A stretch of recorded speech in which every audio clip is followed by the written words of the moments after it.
పందులు, కుక్కలు, అసాంఘిక కార్యక్రమాలన్నీ జరిగే పరిస్థితి నుంచి ఒక అద్భుతమైన భవనంగా తీర్చిదిద్దడం జరిగింది. ఇట్లా బహుశా రాష్ట్రంలోనే ఒక మంచి గెస్ట్ హౌస్గా ఇక్కడ పేరు తేవడం జరిగింది. అందుకని ఈరోజు కర్నూలులో కానీ నంద్యాలలో కానీ ఎక్కడి నుంచి ఆఫీసర్లు వచ్చినా కూడా గెస్ట్ హౌస్ ఫెసిలిటీ రాత్రి ఉండాలంటే ఎక్కడికి వస్తున్నారు? డోన్కి వస్తున్నారు.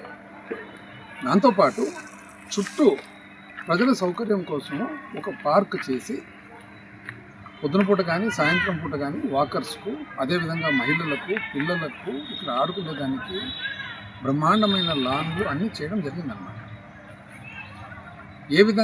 ఆలోచన ఏ విధంగా గవర్నమెంట్ బిల్డింగ్ అనేది, ప్రభుత్వ భవనం అనేది ఎవరికి చెందినది? ప్రజలకు చెందినది. అది ప్రజలు వాడుకోవాలి. ఒకవేళ సెంటర్ గెస్ట్ హౌస్ రూమ్స్ సపరేట్గా పెట్టిన చుట్టుపక్కన ఉండే ఎకరాల స్థలం అంతా కూడా పార్కులుగా తీర్చిదిద్దితే ప్రజలు కానీ, పిల్లలు కానీ, మహిళలు కానీ, ఎందుకంటే టౌన్స్లో జనరల్గా ఎవరన్నా కానీ ఫ్యామిలీస్తో పాటు బయటికి పోవాలంటే పోయేదానికి ఎక్కడన్నా ఆహ్లాదకరమైన వాతావరణం అనేది అరుదు. అందుకని ఈ మొత్తము ఆర్ఎన్బి గెస్ట్ హౌస్ కానీ, మున్సిపల్ ఆఫీస్ కానీ, వివిధ పార్కులు కానీ, బటన్ పార్క్ కానీ, స్విమ్మింగ్ పూల్ కానీ, చివరకు అబిరెడ్డిపల్లె చెరువుల్లో బోటింగ్ కానీ, ఈ పక్క నగరవనం కానీ, ఇవన్నీ ఎందుకు చేయడం జరిగింది? ఫ్యామిలీస్తో పాటు ప్రతి ఒక్కరు పిల్లలతో పాటు పోవాలా అనే ఆలోచనతో వాళ్ళకి సౌకర్యాలు కల్పించడం జరిగింది. ఎటువంటివి? ఇంక్లూడింగ్ టాయిలెట్స్ నుంచి, బాత్రూమ్ల నుంచి, వాష్ బేసిన్ల నుంచి, మెయింటెనెన్స్ చేసేదానికోసము వాచ్మ్యాన్ల క్వార్టర్స్ నుంచి ప్రతి ఒక్కటి కూడా చేయడం జరిగింది. ఈరోజు పరిస్థితి చూస్తే ఇక్కడ చెత్త చూడండి, ఈ ట్రాన్స్ఫార్మర్ దగ్గర ఉండే చెత్త చూడండి. రేపు పొద్దున ఇది కొంచెం పెరిగితే నెక్స్ట్ షార్ట్ సర్క్యూట్ అవుతుంది. ఈ వాకింగ్ ట్రాక్ చూడండి, ఇంకా ముందుకు పోతే మొత్తం చెత్త అంతా వేయడం జరిగింది. అంటే అసలు ప్రభుత్వం ఉందా? ఇక్కడ ఎవరైనా కానీ బాధ్యత గల వాళ్ళు ఉన్నారా అని, బాధ్యత అంటూ ఉంటే, పరిపాలన ఎవరైతే చేస్తున్నారో, ప్రజలు ఎవరినైతే ఎన్నుకున్నారో, మీకు బాధ్యత అంటూ ఉంటే కొత్త కొత్త ఆలోచనలు వదిలిపెట్టండి. ఉన్నదాళ్లను సక్రమంగా జాగ్రత్తగా చూసుకునేది మీ ప్రధానమైన బాధ్యత.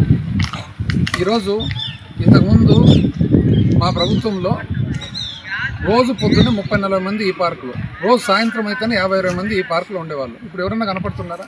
గంట అయింది నేను వచ్చి తిరుగుతున్నా, మాతో పాటు వచ్చిన వాళ్ళు తప్పితే ఇంకొక 3-4 ఉన్నారు. ఎంత అధ్వానమైన పరిస్థితి అండి. బిల్డింగ్ల మీద చెట్లు మొలుస్తున్నాయి, కనీసం పైకెక్కి క్లీన్ చేసే పరిస్థితి కూడా లేదు. దయచేసి మీరు ఈ పెద్ద పెద్ద మాటలు, చాలామంది మైకుల ముందర వచ్చి మాట్లాడుతున్నారు ఈ మధ్య. పెద్ద మాటలు తర్వాత మాట్లాడచ్చు, దానికి ఇంకా టైం దండిగా ఉంది. ఫస్ట్ ఉన్నదాన్ని ఏదైతే ఆల్రెడీ కష్టపడి ప్రజల కోసము చేసి పెట్టినామో, ప్రజల కోసము నిర్మించినామో అవన్నీ కూడా జాగ్రత్తగా నీట్గా పెట్టుకోండి. ఇప్పుడు బిల్డింగ్ ఉంది, అన్ని మీటింగ్లు ఇక్కడనే పెట్టుకుంటున్నారు కదండి. బిల్డింగ్ లేకుండా ఎక్కడ పెట్టుకునేందరు? మీరు రోడ్డు మీద పెట్టుకునేందరా? మీటింగ్ కోసం వచ్చే వాళ్ళందరూ కూడా పెద్ద మనుషులు మీటింగ్ లోపలికి వచ్చిన తర్వాత చుట్టుపక్కల ఏముందని చూసేది లేదా? చుట్టుపక్కల ఏముంది, ఎట్లుంది పరిస్థితిని చూడాల్సిన బాధ్యత ఉందా లేదా? అంటే వచ్చి కారు కరెక్ట్గా పోర్టుకోలు ఆపుకోవడము, మీటింగ్ చూసుకోవడం, అక్కడి నుంచి కారు ఎక్కి వెళ్ళిపోవడం. ఒకసారి రౌండ్ తిరిగితే ఎంత కష్టపడి ప్రజలను ఎంత దృష్టిలో పెట్టుకొని చేసిన విధంతా అనేది అర్థమవుతుంది. దయచేసి మీరు ఈ మైకు పెద్ద మాటలు తర్వాత మాట్లాడచ్చు. ఫస్ట్ అన్ని చోట్ల ఒక్కొక్క బిల్డింగ్ ఏదైతే నిర్మించినామో ఆ నిర్మాణం వెనకాల ఉన్న ఆలోచన ఏమి, నిర్మాణం వెనకాల ఉన్న స్ఫూర్తి ఏమి, నిర్మాణం వెనకాల ఉన్న చిత్తశుద్ధి ఏమి అనేది ఒకసారి తెలుసుకొని ప్రజలను దృష్టిలో పెట్టుకొని కొత్త సౌకర్యాలు కాదు, ఉన్న సౌకర్యాలు చేసిన దాన్ని. ఇప్పుడు స్విమ్మింగ్ పూల్ ఉంది పక్కన, అద్భుతంగా పిల్లలు 1 సంవత్సరం ఆడుకున్నారు, స్విమ్మింగ్ నేర్చుకున్నారు. ఈరోజు మూతపడింది. ఎందుకు మూతపడిందండి? 1 సంవత్సరం నడిపోయేది ఇప్పుడు ఎందుకు మూతపడుతుంది? ఎవరు దీని వెనకాల ఉండేది? దయచేసి ఇవన్నీ కూడా మీరు దృష్టిలో పెట్టుకొని కరెక్టివ్ మెజర్స్ తీసుకోవాలని చెప్పి. ఎందుకంటే ఎవరైతే దీంట్లో ఈరోజు ఈ నెగ్లిజెన్స్లో భాగస్వాములు ఉండారో రేపు పొద్దున 100% మూల్యం చెల్లిస్తారు. అన్నీ నోట్ డౌన్ చేసుకుంటున్నారు. ప్రజల ఆస్తి ఏదైతే ఉందో, ప్రజల ఆస్తి వెనకాల ఏదైతే బాధ్యతతో చూసుకోవాల్సిన వాళ్ళు ఉన్నారో, పేరును నెగ్లిజెన్స్ చేసిన వాళ్ళందరూ కూడా అకౌంటబుల్ అవుతారు. రేపు పొద్దున 100% అందరూ కూడా దాని బాధ్యత వహించాల్సి వస్తుంది. ఇంత కష్టపడి ఇదంతా చేసినది ఎవరి కోసం అండి?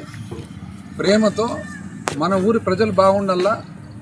ఈరోజు డోన్లో ఎవరైనా కానీ, డోన్ నియోజకవర్గంలో, డోన్ పట్టణంలో ఎవరైనా కానీ మేము ఆ ఊరికి పోవాలా, ఈ ఊరికి పోవాలా, సెటిల్ కావాల్సిన అవసరము, అక్కడ ఇక్కడ పోతే పొద్దు పోతుంది, ఇక్కడ పొద్దు పోదు అని చెప్పి ఆలోచన కలగకూడదని ప్రతి ఒక్కటి చేయడం జరిగింది. ఇక్కడ ఏ నగరంలో ఏం ఫెసిలిటీస్ ఉన్నాయో ఆ ఫెసిలిటీస్ అన్నీ ఇక్కడ కల్పించినాం. ఎందుకు ఇక్కడ నుంచి బయటికి పోవాల్సిన అవసరమే రాకూడదు, ఇక్కడనే హ్యాపీగా సంతోషంగా ఉండాలనే ఆలోచనతో చేసడం జరిగింది. ఎంత అధ్వానం అసలు! చెత్త అయింది, ఇదేంది, ఆ చెట్లయింది, ఇదేంది, అసలు ఇదేంది, రేకులేంది, ఏంటి ఇవన్నీ అంత మంచి ఇది పెడితే దాన్ని ఎవరో వచ్చి పీకేస్తే దానికి రేకు కడతారా? అంత అన్యాయం అండి అసలు. అసలు పిటి అనిపిస్తుంది. ఈ నెగ్లిజెన్స్లో భాగస్వాములు ఉన్నారో రేపు పొద్దున 100% మూల్యం చెల్లిస్తారు. అన్నీ నోట్ డౌన్ చేసుకుంటున్నారు. ప్రజల ఆస్తి ఏదైతే ఉందో, ప్రజల ఆస్తి వెనకాల ఏదైతే బాధ్యతతో చూసుకోవాల్సిన వాళ్ళు ఉన్నారో, పేరును నెగ్లెక్ట్ చేసిన వాళ్ళందరూ కూడా అకౌంటబుల్ అవుతారు. రేపు పొద్దున 100% అందరూ కూడా దాని బాధ్యత వహించాల్సి వస్తుంది.